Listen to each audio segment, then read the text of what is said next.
Lorsqu'ils l'ont arrêtée, ces deux policiers ne se doutaient même pas qu'ils la reverraient. Cette fois, ce serait au tribunal, et elle serait la juge décidant de leur sort. C'était un après-midi ensoleillé à Lyon. Le parc était animé par les rires des enfants, les joggeurs longèrent les sentiers, et les familles profitaient d'un pique-nique sous l'ombre des platanes centenaires. Parmi eux, assise sur un banc près du lac, une femme noire feuilletait un livre épais à la couverture rigide. Son nom était Camille Durand, une avocate respectée qui profitait d'un rare moment de répit, loin de son emploi du temps chargé.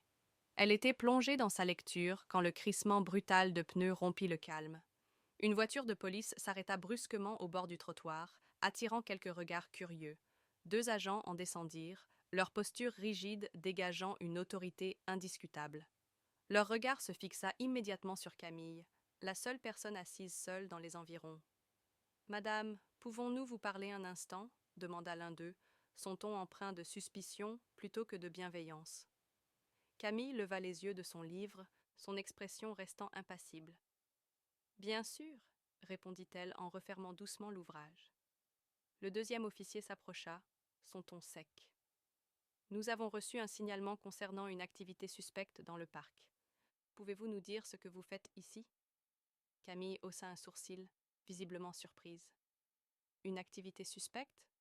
Je suis simplement assise ici à lire. » Elle leva son livre comme preuve, mais leur méfiance ne faiblit pas. « Montrez-nous vos papiers, » ordonna le premier agent. Son cœur accéléra, mais son visage resta impassible. « Pour quelle raison ? » « C'est une procédure standard, » répondit l'autre agent, bien que son ton suggérât le contraire. Un petit attroupement commença à se former, certains observateurs curieux, d'autres échangeant des regards inconfortables. Sentant l'injustice de la situation, Camille soupira, ouvrit son sac et en sortit son portefeuille. Elle tendit sa carte d'identité, que l'un des policiers examina avec une intensité excessive. « Camille Durand », lut-il à haute voix, presque moqueur. « Quel est votre motif de présence ici, Madame Durand ?» Elle inspira profondément, cherchant à conserver son calme. « J'habite cette ville. Je suis venue au parc pour profiter du soleil. Est-ce un problème ?» Les lèvres de l'agent se crispèrent. « On va voir ça. » Mais ils ne s'éloignèrent pas. Au lieu de cela, ils continuèrent leur interrogatoire sous couvert d'une enquête de routine. « Vous transportez toujours un livre comme ça ?» demanda l'un avec un sourire en coin. « Vous attendez quelqu'un ?» ajouta l'autre, sa main reposant sur sa ceinture dans un geste intentionnel. Camille avait géré d'innombrables situations tendues dans les salles d'audience, mais celle-ci était différente. Le rapport de force était clair, et leur ton portait une nuance qu'elle connaissait trop bien. « Je ne répondrai plus à aucune question sans savoir de quoi je suis accusée, » déclara-t-elle fermement. Son refus sembla les irriter. « Ne jouez pas à ça avec nous, » grogna le premier agent. « On fait notre boulot. »« Et moi, je connais la loi, » répliqua Camille. « Je ne la viole pas en m'asseyant dans un parc public. » Mais il ne cherchait pas à raisonner. Soudain, le premier officier s'avança et saisit son bras. « Vous résistez, dit-il. » Camille ne bougea pourtant pas. « Qu'est-ce que vous faites ?» protesta-t-elle, stupéfaite. Le murmure de la foule enfla. Un homme sortit son téléphone pour filmer. « Arrêtez de résister, » répéta l'agent plus fort, comme s'il jouait un rôle devant les témoins. Camille sentit le froid métallique des menottes se refermer sur ses poignets. Elle tenta de garder son calme, même si l'humiliation et la colère lui brûlèrent la poitrine. Les agents la traînèrent vers leur voiture, ignorant les protestations de la foule. Camille tourna la tête vers une jeune femme qui filmait. Un échange silencieux se fit entre elles. Un appel muet à témoigner de l'injustice en cours.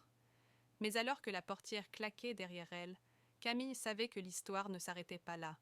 Elle ne faisait que commencer. Des semaines plus tard, Camille était dans une salle d'audience.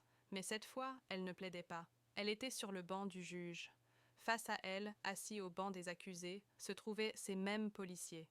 Carter et Delorme, accusés d'usage excessif de la force dans une affaire sans lien avec son arrestation. Le tribunal s'installa dans un silence pesant. Lorsque Camille entra dans la salle en robe de magistrat, l'effet fut immédiat. Carter devint livide, Delorme s'agita sur sa chaise. C'était elle, la femme qu'ils avaient arrêtée, humiliée. Ils échangèrent un regard anxieux. Camille s'assit et annonça d'une voix claire et assurée « L'audience est ouverte, veuillez vous asseoir. » Les policiers obéirent, leurs épaules tendues, conscients que cette fois, ils ne contrôlaient plus la situation. Le procès débuta. Témoignages, preuves, argumentations se succédèrent.